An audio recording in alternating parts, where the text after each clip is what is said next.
Not only that Israel is no ally, but also that it is actually not a friend because it does actual damage to the United States through using its considerable access to Congress and the media to promote policies that are good neither for the United States nor for Israel. If the United States goes to war with Iran in the near future, it will not be because Tehran actually threatens America. It will be because Israel and its powerful lobby in the U.S. have succeeded in creating an essentially false casus belli to mandate such action. Prime Minister Benjamin Netanyahu, who once commented that 9/11 was good for Israel, has repeatedly sought to commit our government to draw red lines that would narrow options for the White House and de facto require it to take action with the military against Iran.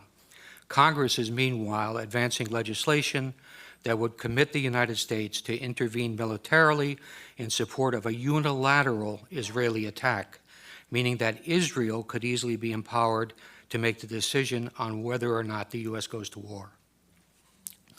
Israel interferes in American elections. It has corrupted our Congress. Its head of government publicly rebukes our own head of state, and its intelligence officers actually provide alarmist and inaccurate private briefings for American senators on Capitol Hill.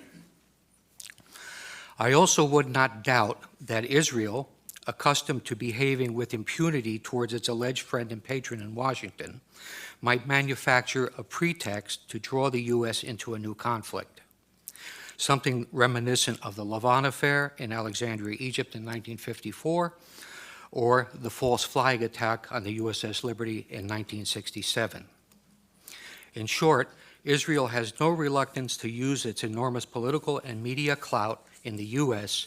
to pressure successive administrations to conform to its own foreign and security policy views. Grant Smith has described how Friends of Israel stole enriched uranium from a Pennsylvania refinery to create a nuclear arsenal.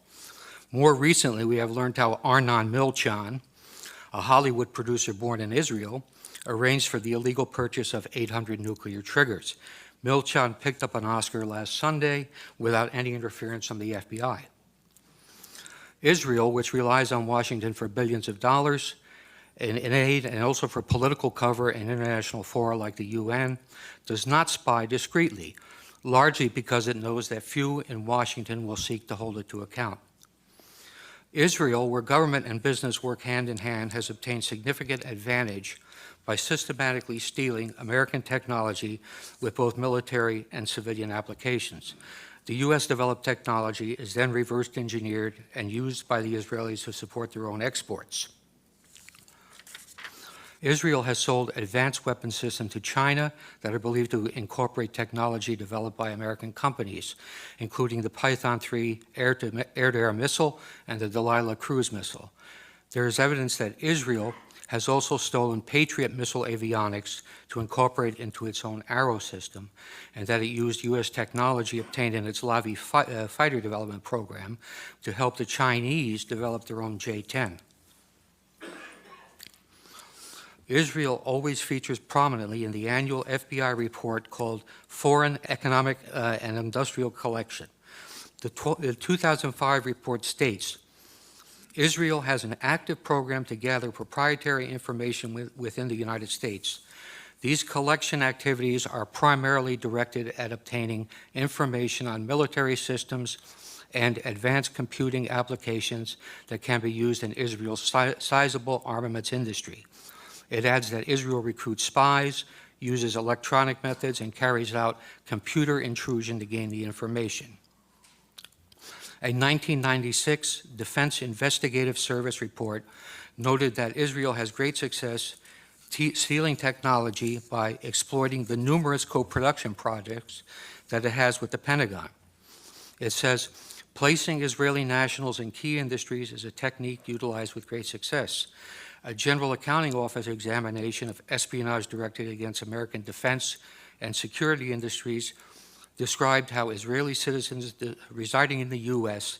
had stolen sensitive technology to manufacture artillery gun tubes, obtained classified plans for reconnaissance systems, and passed sensitive aerospace designs to unauthorized users. The GAO concluded that Israel conducts, and this is a quote, conducts the most aggressive espionage operation against the United States of any U.S. ally.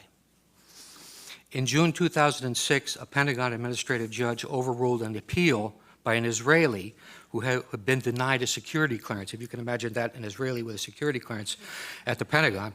But anyway, they overruled him when he appealed it. They said the Israeli government is actively engaged in military and industrial espionage in the United States. An Israeli citizen working in the U.S. who has access to proprietary information is likely to be a target of such espionage.